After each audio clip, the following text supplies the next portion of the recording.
So my quick thoughts, bro, I feel like I might just go ahead and flip this one into, you know, the twisted or backward psychology behind crash out idiocy, you know what I mean? Because it really is idiotic, you know, the kind of activities that we see in street cultures, you know what I'm saying? Street drill culture, I mean, if that's even still a thing.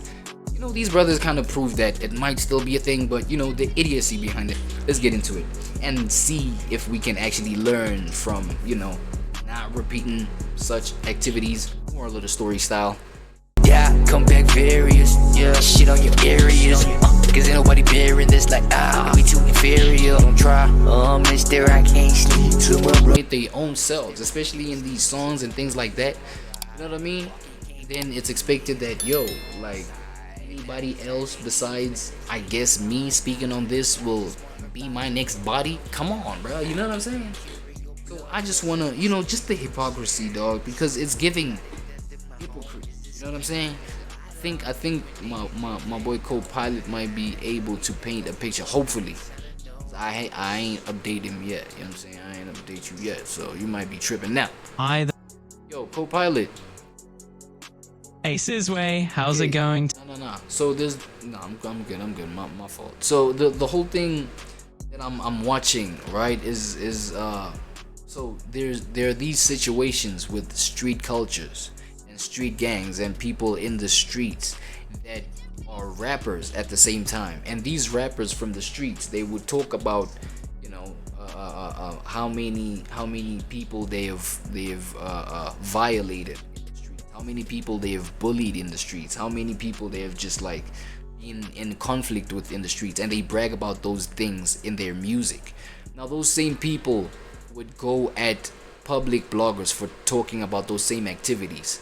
What kind of mentality does that paint? You're pointing out a pretty interesting contradiction there. On one hand, you've got folks who are building a reputation on their own terms through their music, talking about these experiences, but at the same time, they might not want someone else to hold a mirror up to that behavior and talk about it in a public way. So it does kind of highlight a bit of a double standard, doesn't it? They want to control the narrative, but they might not appreciate when somebody else does it for them. What do you think about the impact that has on how people view authenticity in that kind of music? They end up people end up looking at these kind of individuals. They think that they're fake, right? They think that they are inconsistent. They think that they are hypocritical. See what I'm saying? I just want to know though, like what kind of flaw within the psychology of somebody that acts that way? What flaw does it point out? Well, it's like this paradox where they're projecting a certain image and they want to keep control of it, and when someone else steps in, it might feel like they're losing that control. And that might point to a little insecurity or a fear of being seen in a way that they haven't crafted themselves. So why do they come out with that in their own music? Why do they expose it in their own music? Because at the end of the day, it's part of the persona, right? It's part of the storytelling that makes them stand out or seem larger than life. They might feel like sharing those stories themselves is a power move. It sets the tone of their narrative. But when someone else does it, it kind of takes that power away and changes the frame. So I'm curious, do you think that kind of duality makes them more intriguing, or does it just feel a bit off-putting? They capsters, they for real capsters, they cappers. Let me say they cappers. Yeah, nah, that's a weak way of. No, the thing is, with them exposing all of this stuff in the public through their music, doesn't that make it permissible for people to just like critique it and analyze it and, you know, chop it up? Absolutely. I think once you put something out there into the public sphere, especially through art or music, you're kind of inviting people to have their own take on it. And why do you defend it and say, nah, it's just their way of, you know, pointing their own reality and their own unique taste and how they want to paint their own experiences through their music creatively. But then at the same time, they are up for being criticized, bro. It's public property at this point. Right, exactly. It's like once she put it out there, it's fair game for anyone to pick apart and interpret. It's kind of the cost of doing business in the public eye, so to speak.